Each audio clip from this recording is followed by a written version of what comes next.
The recording lasted 4 seconds. That was what troubled Fleet Overseer Veilthon most. Not its contents, not its implications, not even the silence that followed it across 17 command channels. Just the length. 4 seconds. Every distress protocol in the Concordat's naval doctrine required a minimum of 12. Crews had time. Ships had redundancy.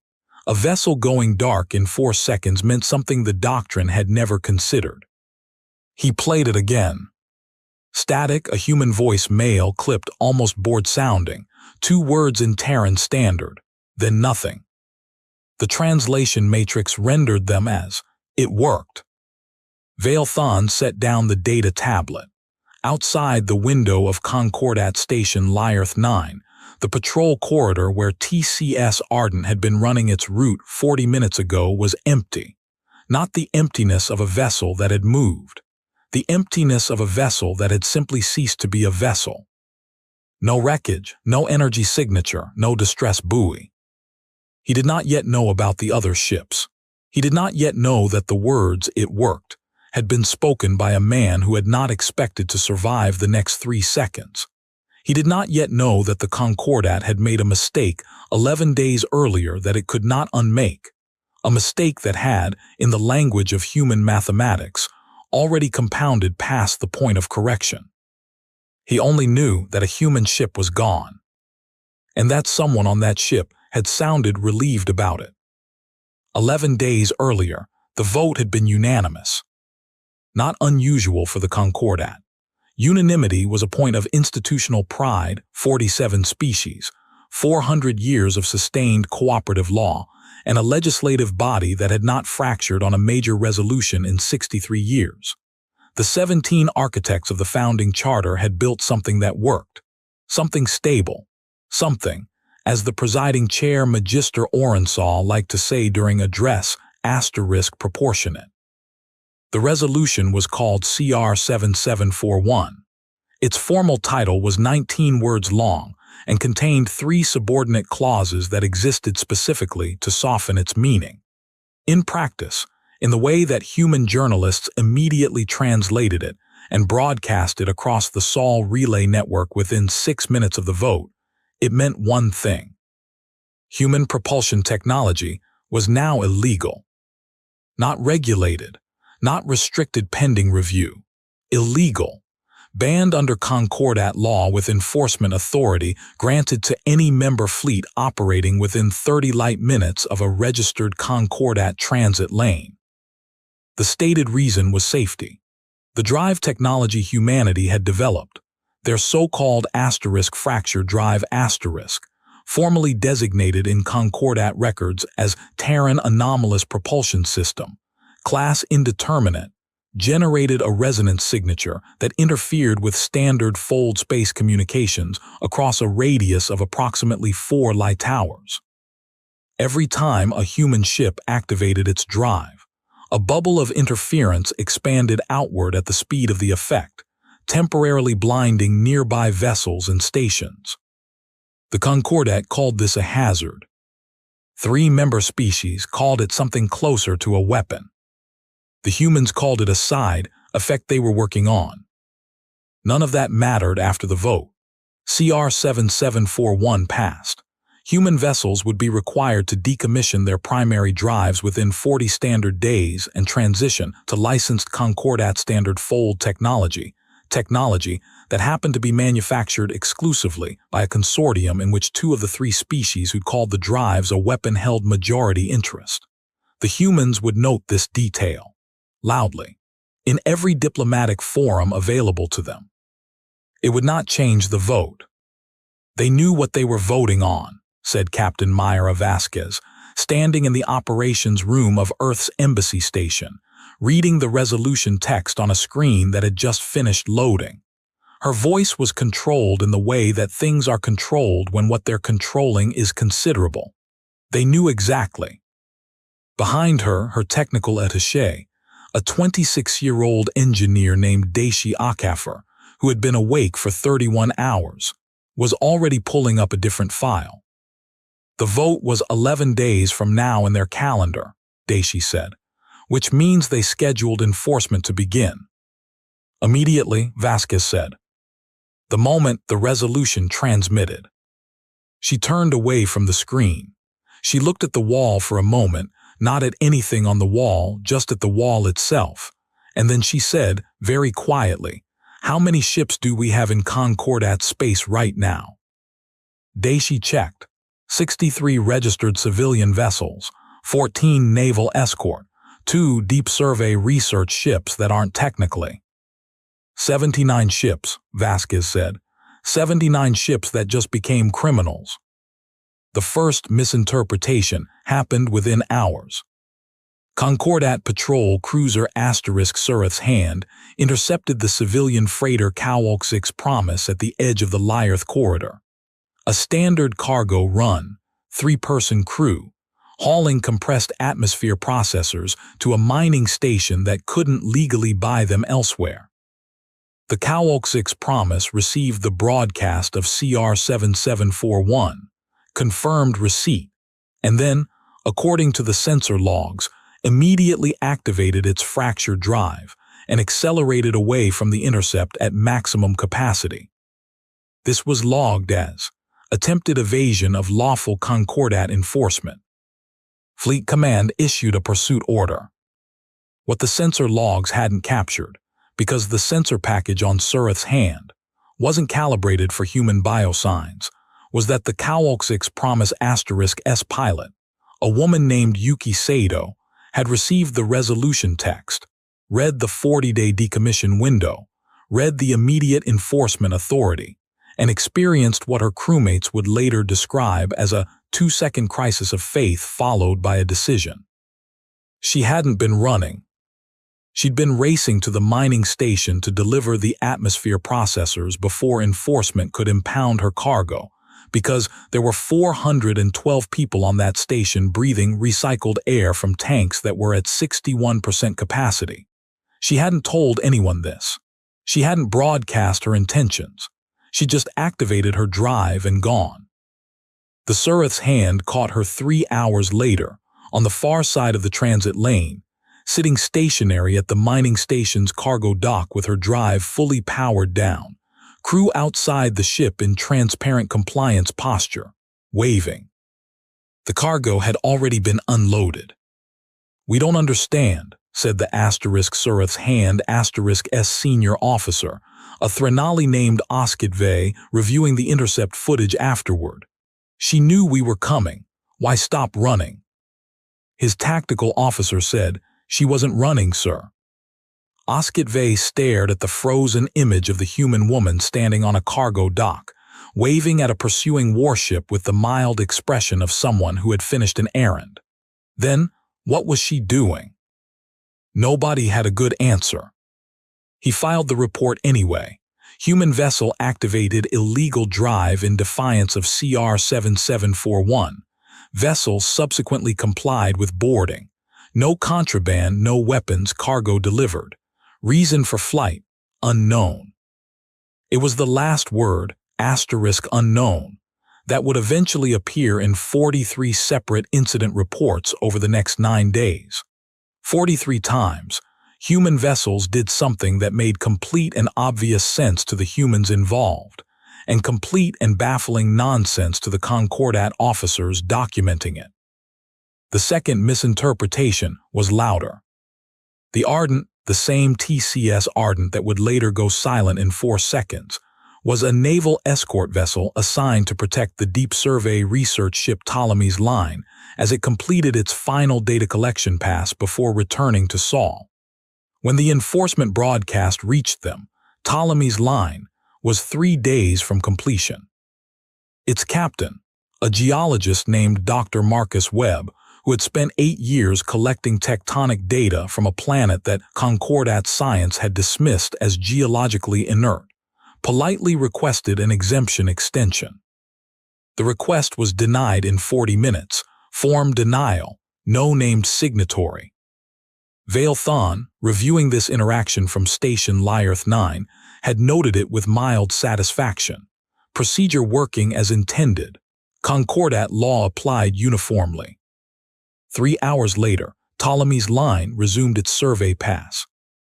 using its fracture drive, at half power, in deliberate, slow spirals that maximized its data collection efficiency while generating the minimum possible interference radius.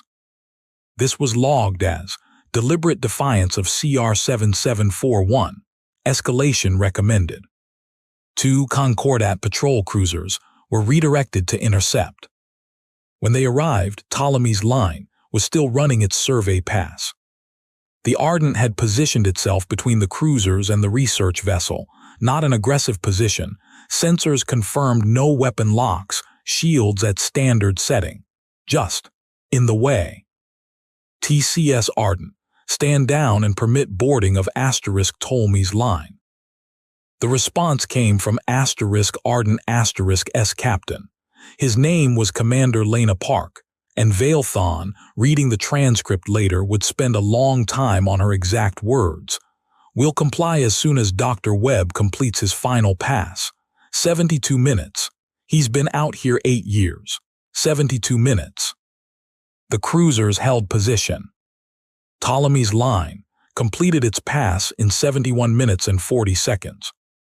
Both human ships powered down their drives immediately. Ardent moved out of intercept position. Dr. Webb transmitted his compliance acknowledgement and then, without being asked, sent his complete 8-year dataset to the Concordat Scientific Archive as a matter of public record. Oskit Vey, who happened to be aboard one of the cruisers as a liaison observer, read the transmission log and felt something he couldn't immediately categorize. It wasn't quite respect. It wasn't quite unease. It was somewhere between them, in a space the Threnali language didn't have a word for. He wrote in his personal log that night, "They gave us the data, after we tried to stop them from collecting it. Why did they give us the data?" He didn't have an answer, but the question would not leave him. The answer, the real answer, not the one anyone in the Concordat was ready to hear yet, had been written down months earlier in a document that had not been translated into any Concordat language. It existed only in the internal archive of the Terran Diplomatic Corps, classified at a level that meant fewer than 40 people had read it. Its author was Captain Mayra Vasquez. Its title was Strategic Framework for Response to Anticipated Technology Restriction, CR7741 Precursor. Veilthon would not read this document for another 6 days. When he did, he would sit very still for a long time, and then he would call his superior and say, with an evenness that took visible effort to maintain, "We did not understand what we were voting on." He was wrong technically. He meant, "We did not understand what we were voting against." Day 4, this is where the pattern changed. The Concordat had expected one of 2 human responses.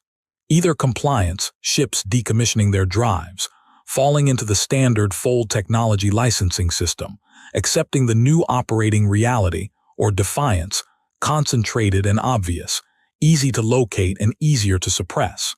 An embargo was ready. A blockade was drawn up on 3 different routing plans. Everything anticipated a human response that looked like either surrender or confrontation. What happened instead was neither. Vasquez's document, and she'd written it 8 months before the vote, because she'd known the vote was coming, because the Concordat's procurement records were technically public, had identified a third option. She had named it, in her own handwriting, *the long game. But the document's actual operational section used a different term. A word borrowed from a human strategic tradition so old that most of humanity had forgotten its origin. The word was Fabian.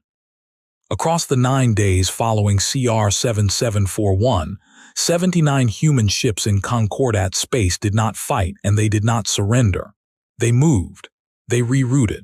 They complied with every direct enforcement contact while finding every procedural margin available to them. They delivered their cargo. They completed their science. They serviced their stations. Each individual act was legal, or barely legal, or legal pending review. Each individual act cost the Concordat something it hadn't budgeted for. Time, resources, patrol hours, fuel for pursuit vessels, the bureaucratic weight of 43 incident reports that didn't fit any established category of violation. And each individual human ship in complying generated a paper trail. A specific kind of paper trail. HFY noticed it first, because he was the one writing the incident reports. He noticed it because he was, by nature, precise. The Threnali invested heavily in precision as a cultural value, and HFY had made his career on it. He noticed that every human compliance action was logged with timestamps, that the timestamps were consistent, that the compliance was always documented in concordat formats that were admissible in concordat courts. He brought this to his commanding officer on day 6. "They're building a case," he said. His commander, a heavier-massed Borvith named Churin Tull, looked up from his desk. "Against whom?" "Against us," HFY said. "Against the vote. Against CR 7741 specifically. They're demonstrating in legally admissible logs that enforcement of this resolution creates, their word, disproportionate hardship on civilian populations dependent on human shipping." Churin Tull was quiet for a moment. "The mining station. 412 people, 61% air capacity, documented. The Sado incident is Exhibit 1 in whatever case they're building." HFY set his report down on the desk. "Sir, they have been doing this since day 1, every ship, every contact. They're not fighting the resolution. They're making the resolution indefensible." Churin Tull looked at the report. He looked at the long column of timestamps. He said, "How long until they have enough documentation to petition the Concordat Review Tribunal?" HFY had already calculated this. At current rate, 19 days. The enforcement window for decommissioning was 40 days. They had been doing this for 4 days already. Churin Tull sent an urgent communication to Station Lyarth 9 and personally requested an audience with Vale Thon. The communication was marked * non-emergency out of institutional habit, which meant it sat in a queue for 6 hours before being read, which meant that by the time Vale Thon finished reading HFY's analysis, the situation had already changed. The change arrived in the form of a second-hand recording. Not the 4-second recording that would trouble Vale Thon later, a different one. This one was 22 minutes long, captured by an automated survey drone in a region of space that the Concordat did not patrol because there was nothing there worth patrolling. No lanes, no stations, no registered transit routes. The drone had captured over those 22 minutes 14 human ships, mostly civilian, 2 naval, performing a coordinated activity that the drone's classification system had no category for. They were practicing something. Specifically, they were activating and deactivating their fracture drives in sequences. Short bursts, long pulses, pulses that overlapped, pulses that alternated. The interference bubbles they generated interacted constructively in some cases, canceling in others, and in a few configurations producing something the drone's sensors measured as a narrow, coherent, directional effect rather than an expanding sphere. A directional effect. The drone had dutifully recorded it and flagged it for * anomalous propulsion data review. It had been sitting in a queue for 3 days when a junior Concordat technician named Relsoth finally opened it, watched 22 minutes of footage, and immediately sent it to every supervisor she had with a message that read, in its entirety, "Please look at this today." Vale Thon looked at it. He watched the 14 ships. He watched the interference bubbles. He watched the moment 6 minutes and 43 seconds into the recording, when the human ships found a configuration that produced the narrow, coherent, directional effect, and then held it for 4 minutes and 11 seconds, adjusting, refining, and then held it for another 3 minutes at twice the intensity. He paused the recording. He sat with it for a moment. Then he understood in a rush, in the way that understanding sometimes arrives all at once, unwelcome, what the 4-second recording was, what it worked meant, what the man who said it had meant by sounding relieved. The TCS Ardent had not disappeared. It had tested the directional effect at full power in a live environment. The Ardent *S crew had known what it would do to their ship. They had activated it anyway, and in the 4 seconds it took for the effect to propagate, someone had said asterisk. It worked, because they needed whoever was listening to know, before the listening became impossible. The Ardent was gone, its crew was gone. And they had chosen to be gone. This was not an accident. This was not a weapons test in disguise. This was something that made Veilthon's processors halt and restart twice before he could form a coherent thought about it. Because the thing it most resembled, the category his mind kept returning to, was the Concordat's own concept of testimonial sacrifice. A formal, ritualized, culturally sanctioned act in which a member of a society accepted personal destruction to prove a point of law. But the Concordat's version required approval, ceremony, witnesses, a designated record keeper, 300 years of protocol. The humans had done it in 4 seconds. In the middle of a patrol corridor. With a 2-word message. Veilthon pulled up the full list of human ships currently in Concordat space. He pulled up the compliance logs. He pulled up the timeline of the documentation campaign HFY had identified. He pulled up the text of CR 7741.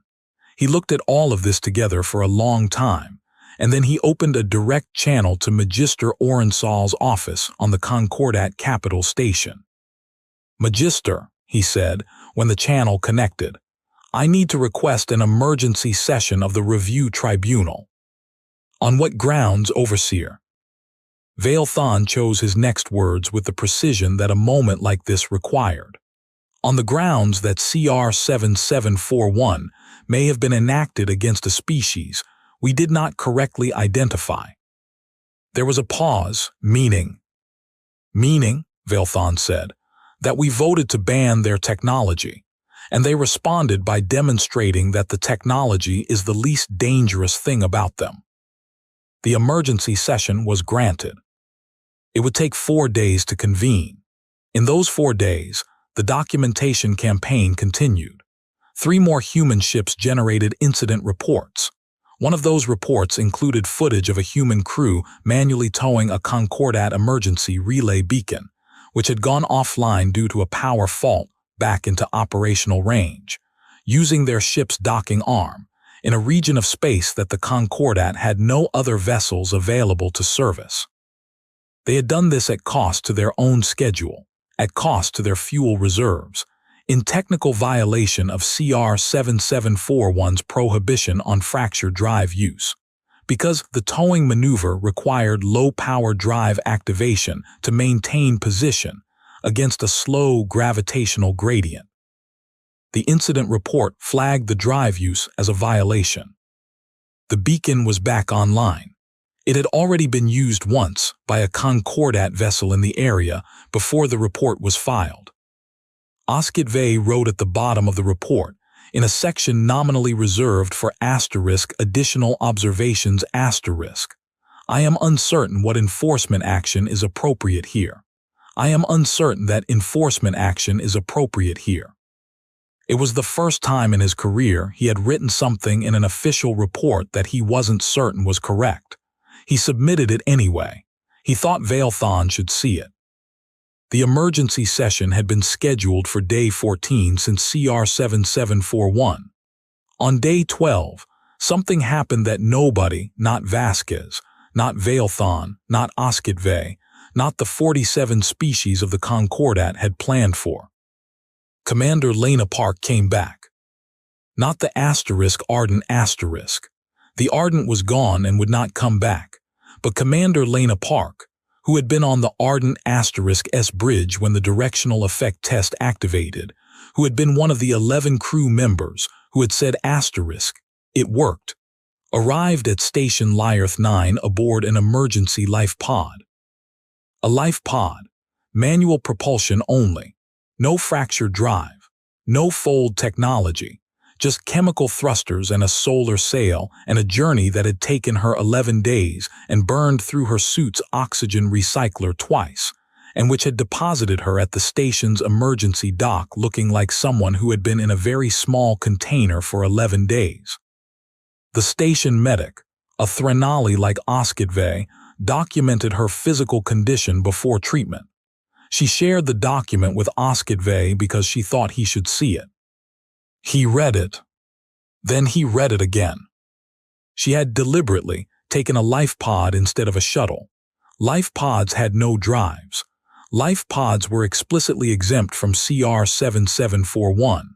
She had arrived in Concordat space in a vessel that was 100% legally compliant, which meant she could not be detained for drive violations. She had survived 11 days in a life pod, alone, knowing what it would cost her body, specifically to arrive legally. That was the moment HFY went to find Veilthon personally, not a communication, in person. "Sir," he said when he found him in the observation deck, still looking at that empty corridor. "The commander of the Ardent is in our medical bay." Veilthon turned. "She's been in a life pod for 11 days, HFY said. "She came in clean, no violations." A long silence. "She knew," Veilthon said, "not a question. She knew the test would work. She knew what would happen to the ship. She sent the crew off first, 6 of them. We found them 2 days ago at the survey station. We just hadn't connected it. She and 4 volunteers stayed aboard to run the test. She survived. The effect propagates at," HFY stopped, started again. The timing was extremely precise. She had less than 4 seconds after initiating the effect to reach the life pod and seal it. The calculations for that would have required. "She knew," Veilthon said again. "Yes, sir." "She knew, she stayed. She calculated 4 seconds. She proved it worked. She sent 6 crew away first. She survived by a margin she had calculated in advance." Veilthon turned back to the window. "And then she spent 11 days in a life pod so she could arrive in a vessel we couldn't legally touch." "Yes, sir." The corridor outside was still empty. "HFY," Veilthon said, "when the emergency session convenes in 2 days, I want you to present the incident reports. All 43. All 43 in chronological order, without commentary." He paused. "The tribunal needs to understand what they're looking at, not what we told them they were looking at, what it actually is." Vasquez was in the medical bay when Veilthon entered. She'd arrived an hour ago, cleared for access as a diplomatic attaché. Park was in the recovery bed, sitting up, which the medic had advised against, and eating something from a ration pack that she had apparently brought with her in the life pod. Veilthon stood at the doorway for a moment before Park looked up. "Commander Park," he said. "Overseer Veilthon," she said. She had clearly been briefed on him. Her voice was level, neither hostile nor deferential. He looked at her. She looked back. She had the particular quality of stillness that he was beginning to associate with humans who had made decisions and completed them. "The test," he said, "the directional effect, the Ardent," he paused. "Was that in the document Captain Vasquez wrote 8 months ago?" Park glanced at Vasquez. Vasquez said, carefully, "The document outlined several possible responses to CR 7741. That is not an answer to my question." A silence. Park looked down at her ration pack. Then she said, "The document outlined the Fabian strategy, the documentation campaign, the legal approach." She looked up. "The Ardent wasn't in the document." "Then who decided?" "I did," Park said. "My crew decided. 11 people decided." She set the ration pack down. "We were out there. We watched you vote. We read the resolution. We read the 40-day window and the enforcement authority and the consortium ownership of the alternative technology. We read what Dr. Webb's 8 years of research would mean if he couldn't complete the survey." She met Veilthon's eyes directly. And we thought, if we can show what this technology actually does, what it can actually do, beyond what you're afraid of, maybe you vote differently next time. You sacrificed your ship to influence a legislative vote. We sacrificed our ship, Park said, to tell the truth about the technology you just made illegal. There's a difference. Vale Thon stood in the doorway. The medical bay was quiet except for the hum of recycled air. "Commander," he said, "what does the directional effect do at full power to a target at range?" Park looked at him for a long moment. "Nothing," she said. "It disrupts fold communications in a cone rather than a sphere. Range about 8 light minutes. Duration about 40 seconds at that power level.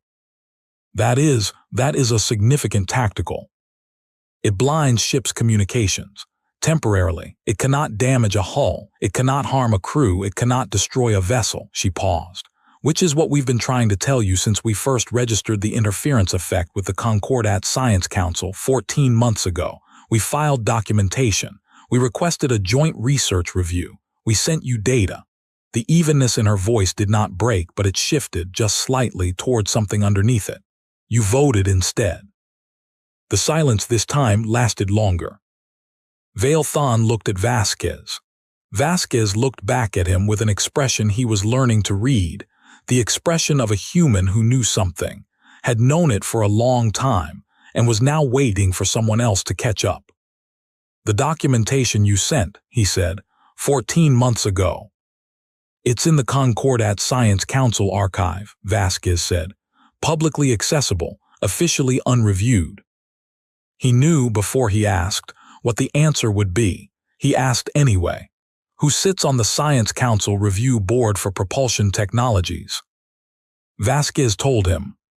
2 of the 3 species who had called the fracture drive a weapon. The same 2 who held majority interest in the Fold Technology Consortium.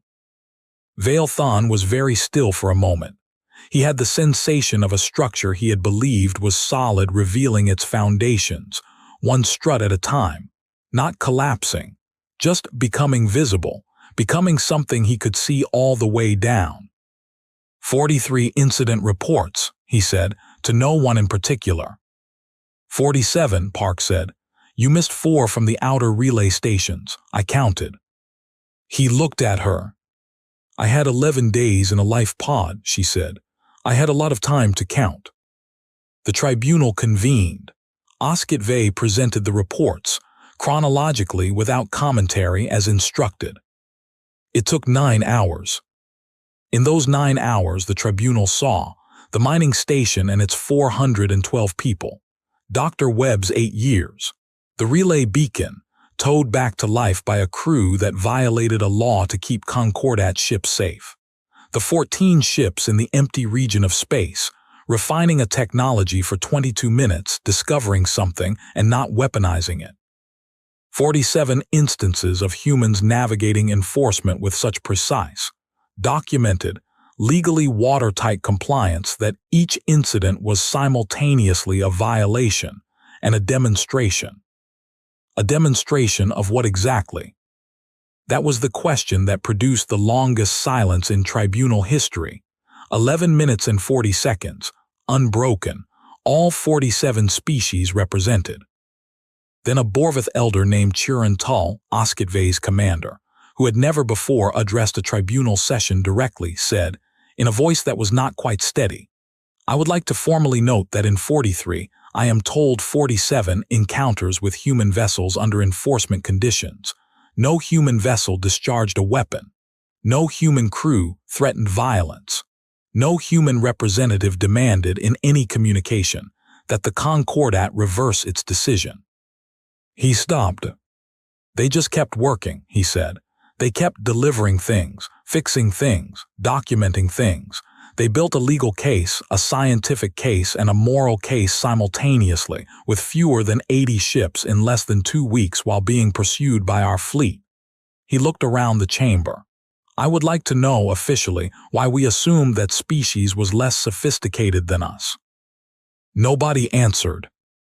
Because the answer, the honest answer, was that the Concordat had seen the interference radius, had seen the gap in their technological records, had seen a species young enough, by Concordat standards, to be dismissed, had weighed the consortium's investment in the alternative technology against the cost of inconveniencing humanity, and had found the math favorable.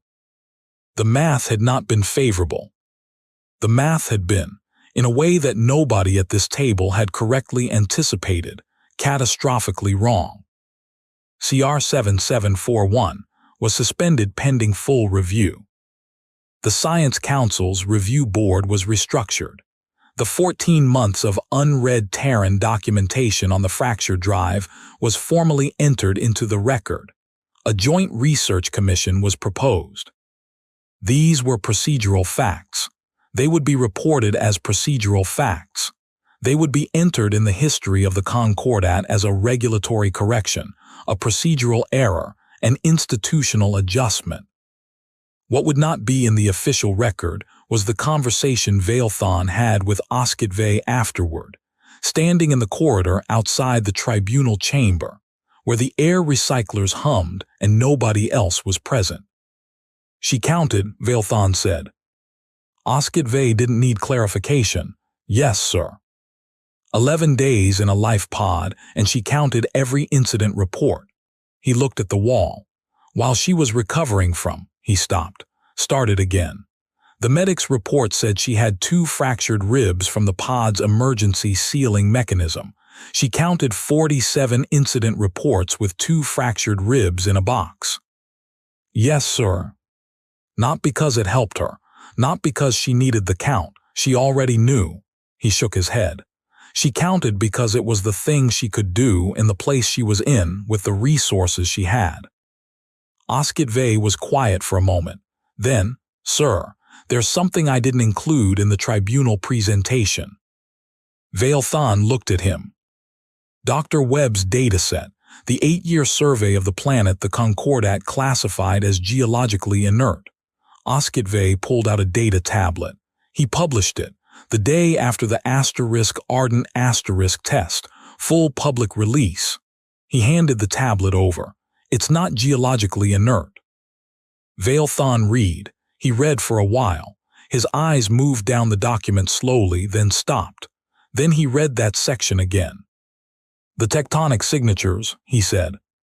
Yes, sir. These are, he checked himself. These match the preliminary signatures for a Type 7 mineral deposit. The largest confirmed deposit in this sector, HFY said, by a factor of approximately 4. Silence. Webb knew, Veilthon said. He's been sitting on it for 8 years, waiting to be sure. HFY looked at the tablet. He published it the day after *Ardent*, as a matter of public record. No licensing claim, no exclusivity filing, free to any Concordat member state. He gave it away.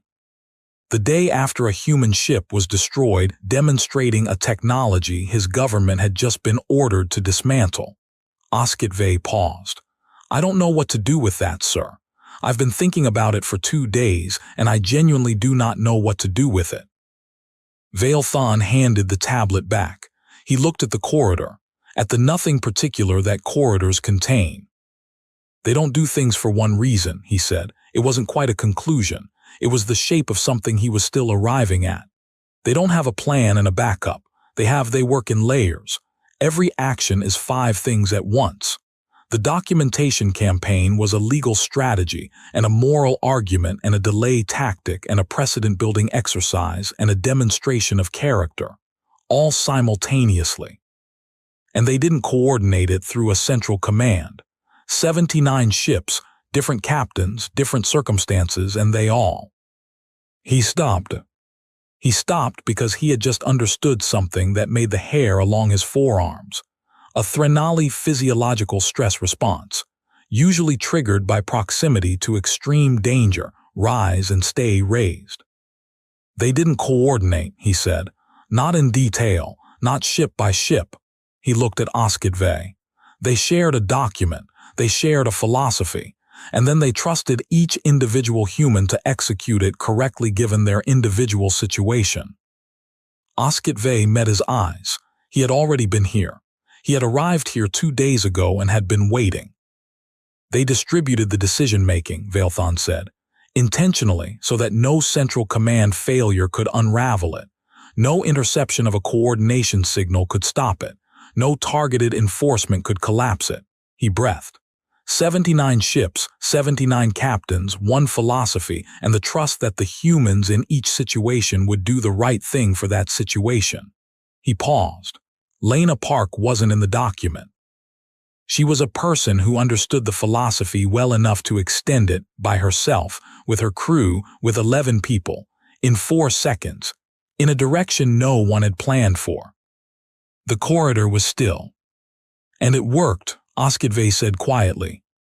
And it worked, Veilthon said. Something the Concordat had no single word for settled between them. Not fear, not respect. Something that required both to be present simultaneously to exist. Sir, HFY said, what do we put in the final report about what happened out here for the historical record? Veilthon thought about it for a long time. Put what happened, he said. Exactly what happened. Don't interpret it. Don't classify it. Don't reduce it to a regulatory incident or a legal dispute or a diplomatic adjustment. He looked at the corridor one more time. At the place where the Arden had been, at the 4-second gap in the sensor record and the 2 words a man had spoken into it, and what those words had cost and what they had accomplished.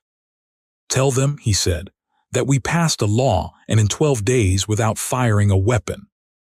Without a formal declaration, without ever stopping work, 79 ships and 400 years of human civilization showed us what we'd voted against. Tell them it took 47 incident reports and 1 life pod and 8 years of geological data and a scientist who gave away the most valuable discovery in this sector because he thought it would help. He paused.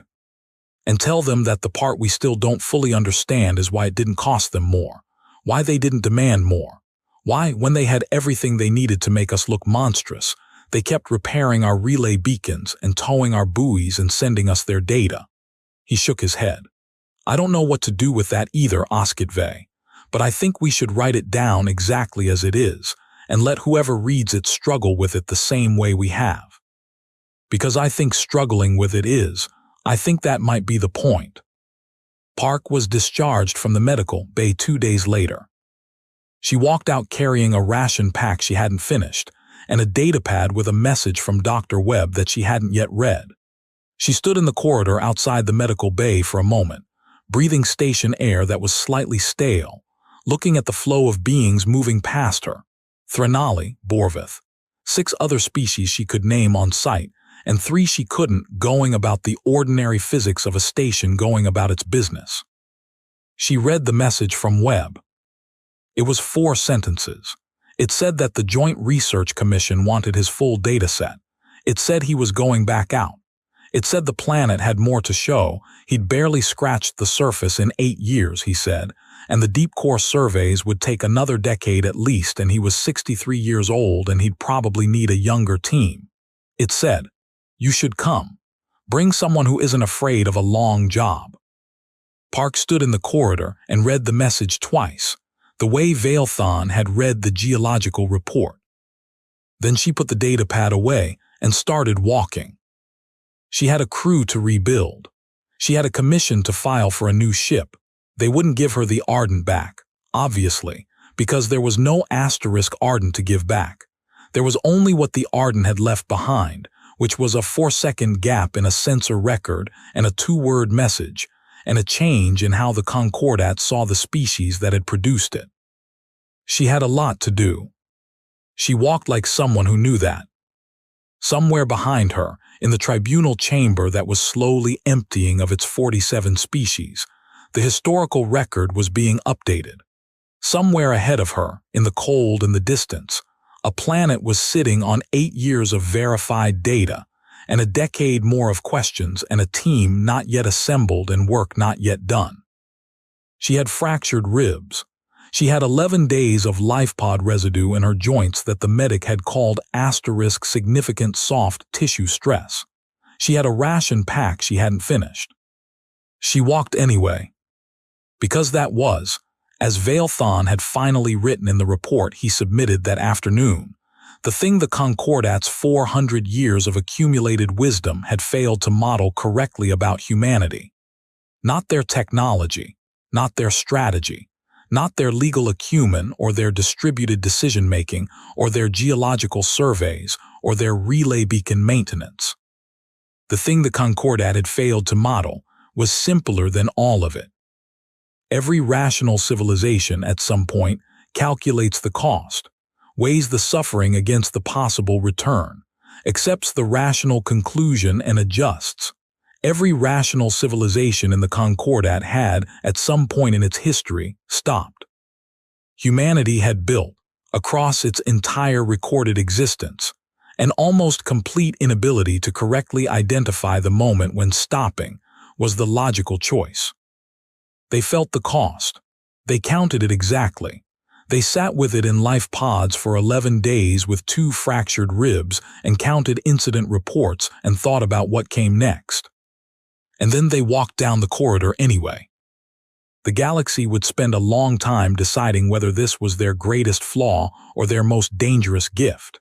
It would spend a long time learning the difference between a species that didn't know when to stop and a species that knew precisely when every other civilization would have stopped, and had simply decided, long ago, collectively, without a single vote or a signed resolution, that the place where other species stopped